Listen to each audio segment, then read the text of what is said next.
Bismillahirrahmanirrahim. Assalamualaikum warahmatullahi wabarakatuh. Kami daripada grup 11 ingin membentangkan authentic leadership. Ini adalah ahli-ahli kumpulan kami. Ini adalah konten kami, iaitu pengenalan kepada model kepimpinan. Yang kedua, isu sumber dalaman. Dan yang ketiga, maqasid syariah serta berkaitan bersama model kepimpinan. Saya akan mulakan pembentangan ini dengan pengenalan kepada authentic leadership. Definisi kepimpinan. Yang pertama adalah perspektif intrapersonal. Fokus mengenai apa yang berlaku dalam diri pemimpin. Ia menggabungkan pengetahuan, peraturan dan konsep ke diri pemimpin. Yang kedua, perspektif interpersonal. Menggariskan kepimpinan autentik sebagai perhubungan yang dicipta oleh pemimpin dan pengikut bersama. Ia tidak terhasil daripada pemimpin semata-mata, tetapi juga dari tindak balas pengikut. Yang ketiga, perspektif pembangunan. Kepimpinan autentik adalah corak tingkah laku pemimpin yang berkembang dan berasaskan kualiti psikologi positif pemimpin dan beretika. Okey, baiklah, slide yang seterusnya adalah ciri-ciri model, iaitu kesedaran diri.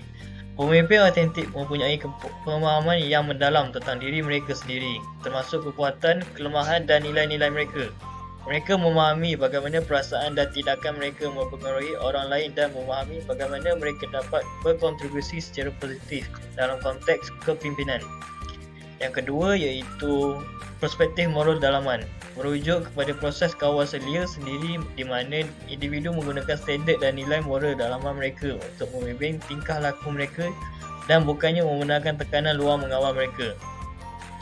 Yang ketiga, pemprosesan seimbang, merujuk kepada keupayaan individu untuk menganalisis maklumat secara objektif dan meneroka maklumat orang lain pendapat sebelum membuat keputusan. Ia juga bermakna mengelakkan pilih kasih tentang isu-isu tertentu dan kekal tidak berat sebelah. Pemimpin yang mempunyai proses yang seimbang dilihat sebagai pemimpin autentik kerana mereka terbuka tentang perspektif mereka sendiri, tapi juga objektif dalam mempertimbangkan perspektif orang lain. Yang terakhir, ketulusan perhubungan, merujuk kepada bersikap terbuka dan jujur dalam menunjukkan diri sebenar kepada orang lain. Ia adalah kawal selia sendiri kerana individu boleh mengawal ketulusan mereka dengan orang lain. Ketulusan perhubungan berlaku apabila individu berkongsi perasaan teras, motif dan kecenderungan mereka dengan orang lain dalam cara yang sesuai.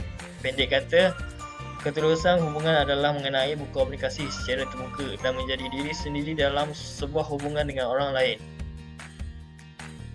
Slide yang seterusnya, kepimpinan autentik dapat memberikan respon yang efektif terhadap isu-isu kepimpinan yang dihadapi oleh kumpulan yang dipengaruhi.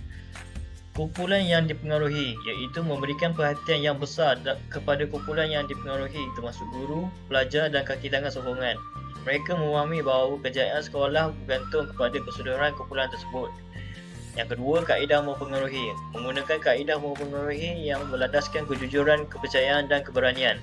Mereka menginspirasi dan memotivasi anggota kumpulan melalui keteladanan dan pengaruh positif. Yang ketiga, menentukan gerak kerja. Memahami kekuatan, minat dan bakat individu dalam kumpulan dan menggunakan pengetahuan tersebut untuk menyusun tugas dan tanggungjawab dengan bijaksana. Isu di dalam bidang pendidikan. Jadi terdapat beberapa isu sumber dalaman dalam bidang pendidikan. Pertama, kekurangan staf di sekolah iaitu ketidakcukupan ahli pengajar yang berkelayakan dan berpengalaman dalam mendidik. Seterusnya, disiplin pelajar melibatkan masalah disiplin pelajar yang sukar untuk dibendung yang dapat mengganggu organisasi persekolahan. Jadi, isu kekurangan staf di sekolah ini dapat dibahagikan kepada beberapa. Pertamanya, isu kekurangan tenaga pengajar di seluruh negara Malaysia. Akan tetapi lebih diberikan perhatian kepada negeri Sarawak kerana keadaan di negeri Sarawak adalah lebih kritikal. Seterusnya, isu ini turut melibatkan permasalahan kekurangan guru dalam subjek teras di negara Malaysia seperti mata pelajaran bahasa Inggeris, bahasa Melayu dan pendidikan Islam. Perkara ini berlaku di setiap negeri di negara Malaysia. Selain itu, kekurangan tenaga pengajar yang berkelayakan dan berpengalaman. Hal ini berlaku kerana persaraan guru yang berpengalaman dan untuk mencari guru yang baharu yang berpengalaman adalah sukar. Akhir sekali, punca kekurangan guru ini adalah berikutan persaraan awal sebelum sampai usia persaraan mereka. Hal ini kerana ada guru yang memilih untuk bersara awal kerana terbeban dengan tugasan yang semakin berat. Isu sumber dalaman yang kedua adalah disiplin pelajar. Jadi, disiplin pelajar ini dapat dibahagikan kepada beberapa faktor. Pertama, melanggar peraturan sekolah. Sesetengah pelajar mungkin melanggar peraturan sekolah dengan membawa rokok, membawa barang terlarang dan menggunakan peranti elektronik seperti telefon dan sebagainya di dalam kelas.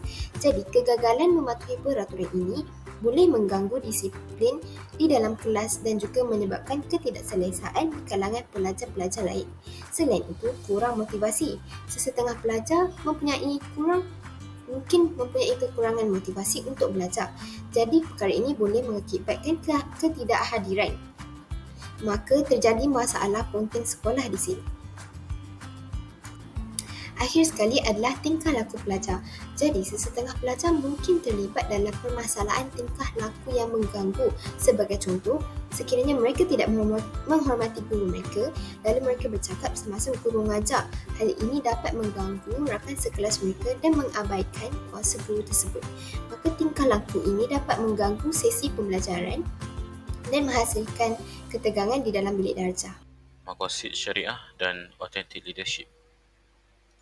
Maqasid syariah. Yang pertama adalah menjaga agama, hifzul ad-din. Konsep menjaga agama dapat dilihat dalam penerapan dan penghayatan etika dan nilai murni dalam diri para pelajar. Pembangunan moral dan nilai-nilai yang mulia menjadi benteng terpenting untuk melahirkan model insan yang mempraktikkan agama dalam kehidupan. Yang kedua adalah menjaga akal, hifzul al-aqlu. Penjagaan akal dapat dioptimumkan dengan menyediakan pendidikan yang holistik yang merangkumi aspek mental, fizikal dan spiritual. Hal ini sejajar dengan elemen teras dan visi yang bermatlamatkan untuk melahirkan pelajar yang bukan hanya berjaya di dalam pelajaran, bahkan cemerlang dalam segenap aspek kehidupan yang memungkinkan individu tersebut mampu berdikari dalam kehidupan. Yang ketiga adalah menjaga nyawa, hifzul an-nafs, memelihara maruah, persaudaraan dan kesaksamaan sosial, keadilan, keselamatan hidup, harta dan maruah. Pemerintahan yang baik, perpaduan sosial dan pengurangan jumlah jenayah serta keamanan dan kestabilan. JAKIM 2016. Pendidikan yang berpusatkan murid, student center, mampu melahirkan murid yang berpendirian, berprinsip, pendiri serta bertindak mengikut nilai murni dan etika yang telah diajarkan oleh guru. Justru, ia tidak lagi melahirkan pelajar yang hanya berdisiplin di sekolah tetapi tidak di luar sekolah. Yang keempat, menjaga harta, hifzul al-mal.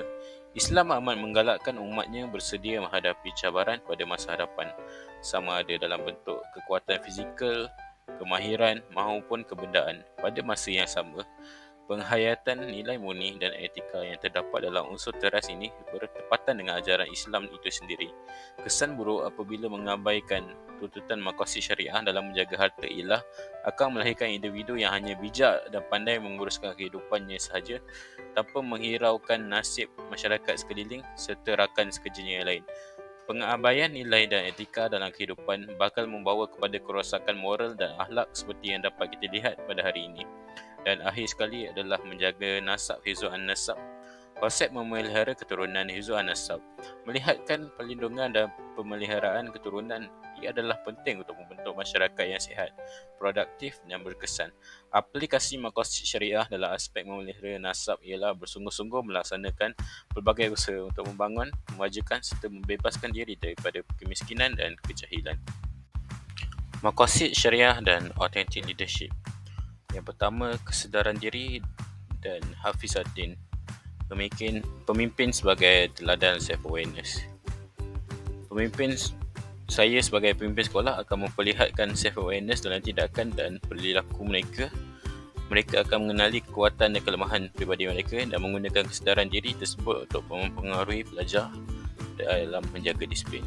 Saya akan mempraktikkan self-awareness untuk membimbing dan mendidik pelajar tentang pentingnya memiliki kesedaran diri dalam menjaga disiplin dan memelihara agama. Perkaitan di antara maqasid syariah yang dapat ditonjolkan adalah dengan menjaga agama, iaitu hifzul ad-din, dengan mengelakkan para pelajar membuat perkara-perkara yang bertentangan dengan syariat Islam. Islam sangat menegaskan menimba ilmu. Oleh itu, salah satu caranya adalah membuatkan peraturan disiplin untuk melarang keras pelajar dari ponteng kelas. Yang kedua adalah berkaitan dengan edukasi nilai agama. Saya akan memimpin dengan sikap internalized moral perspective yang akan memberikan edukasi yang kuat tentang nilai-nilai agama dan relevansnya dalam menjaga disiplin. Saya akan mengajar pelajar tentang ajaran Islam berkait dengan kewajipan dan larangan serta memberikan pemahaman tentang konsekuensi dari pelanggaran disiplin. Hal ini sejalan dengan maqasid syariah yang bertujuan memelihara agama dan keimanan umat Islam. Dan yang ketiga adalah saya akan buat keputusan yang rasional dengan menggabungkan informasi yang dikumpulkan dan analisis yang objektif. Saya memimpin dengan sikap balance processing akan membuatkan keputusan yang rasional dan masuk akal dalam menyelesaikan masalah disiplin pelajar supaya mereka akan mempertimbangkan implikasi jangka panjang dari keputusan tersebut serta dampaknya terhadap kesejahteraan dan perkembangan mereka. Keputusan yang diambil akan mencerminkan pemahaman yang mendalam tentang prinsip-prinsip maqasid syariah yang berlandaskan akal seperti keadilan, keseimbangan dan kemaslahatan umum. Seperti pelajar kelas pertama dan kelas akhir akan menerima tindakan yang sama tanpa mengira kepandaian mereka. Dan akhir sekali adalah saya akan menyampaikan pesan agama. Sikap relational transparency memungkinkan saya untuk menyampaikan pesan agama secara jujur, terbuka dan berlandaskan hikmah kepada siswa, guru dan orang tua dalam konteks menyelesaikan masalah disiplin pelajar. Saya akan menjelaskan nilai-nilai agama yang terkait dengan disiplin, menjelaskan implikasi agama dari perilaku yang baik atau buruk serta memberikan nasihat dan bimbingan berdasarkan ajaran Islam. Hal ini sesuai dengan maqasid syariah yang bertujuan memelihara agama dan keimanan umat Islam.